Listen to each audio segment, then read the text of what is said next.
This is a matuka. The term comes from a New Zealand bird that was originally used for the feathers on this streamer fly. Now it refers to any winged fly where you lay the fibers on the top of the hook shank. So I'm going to be weighting this fly with some weighted wire. I'm going to use some gold tinsel for the rib.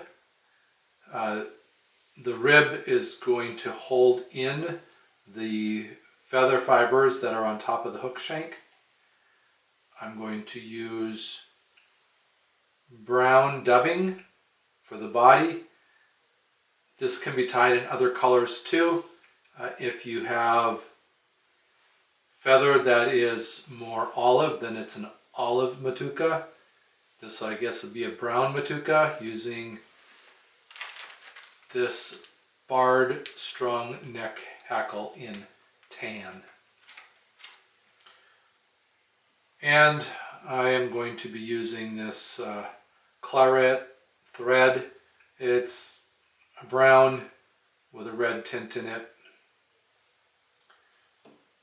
So we'll start by putting down some weight.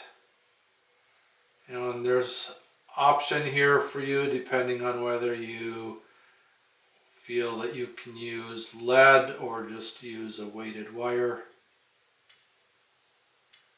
I'm just going to weight the shank of the hook and twist that in, push it together.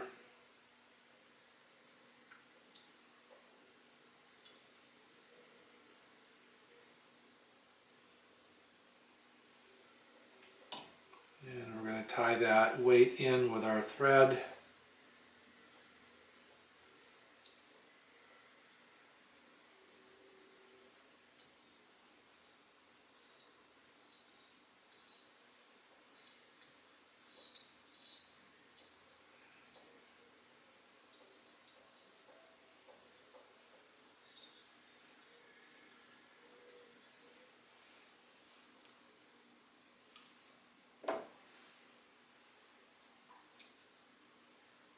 Bring our thread back down to the end of the hook shank and tie in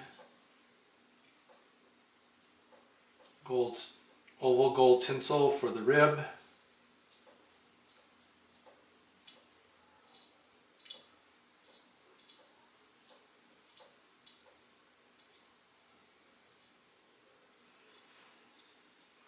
Then we'll get our dubbing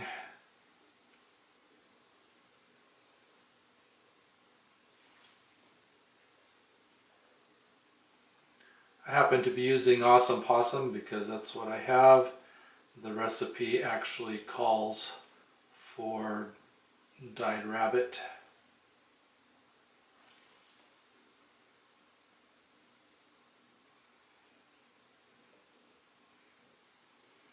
Get our dubbing noodle.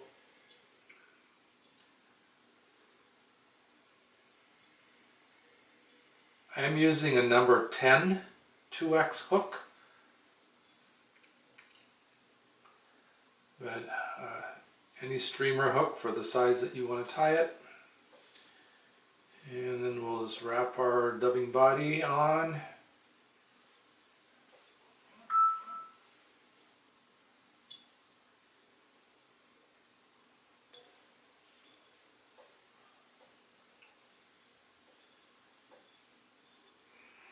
Leaving enough end at the behind the eye, we're going to tie in Hackle, also in the same feather that we're using. So I have two feathers that I have pre-selected here, and I have pulled the fibers off of one side of the feather, and then I'm putting the feathers back to back with the concave side together.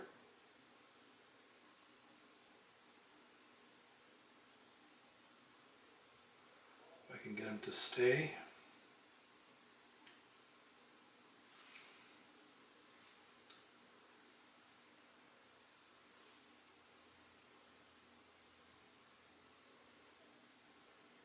This is the tricky part of this fly. So then I have that bottom side of the shank or the feather that I have pulled the fibers off.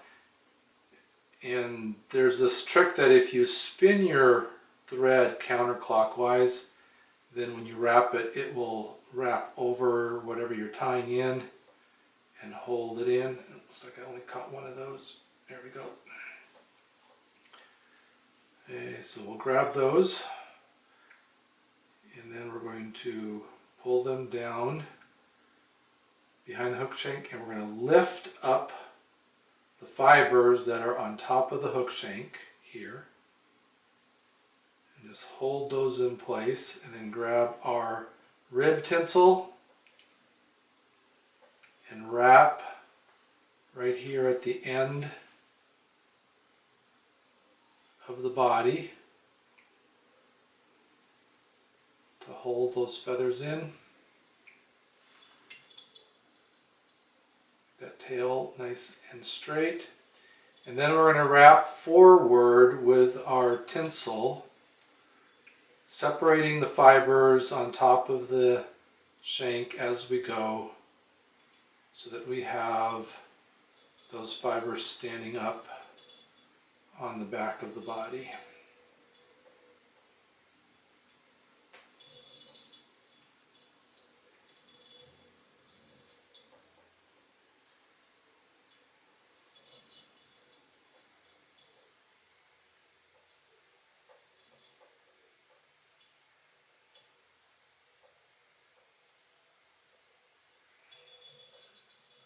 That rib is going to hold the feathers in place and rib the body, and then we can tie that rib off.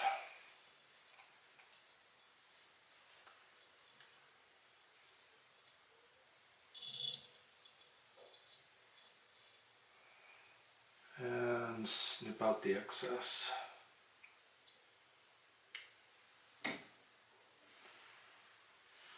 Then I have this hackle feather, same feather I'm going to use for the front hackle.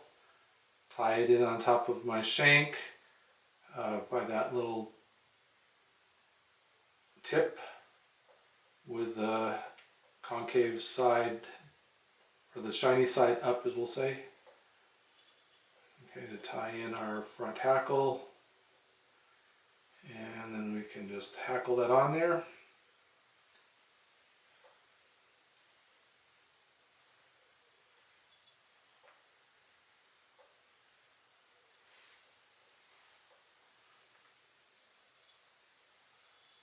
Pull those feathers back as we go, or those barbs back as we go.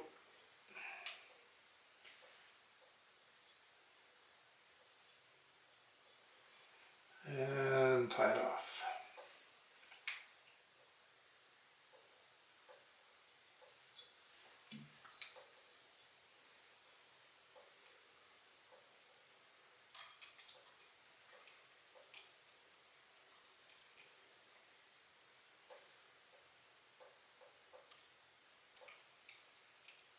Of course, the cleaner I can make this now, the less I have to trim later.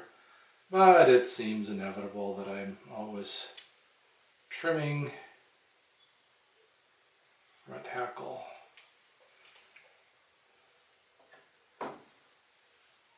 Break or snip that off.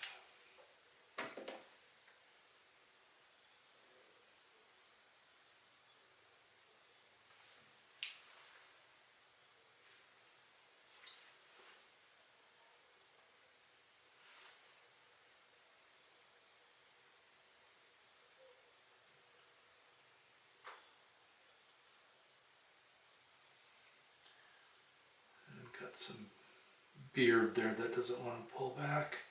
All right. Tie in the head, whip finish, and then I'll put some head cement on that.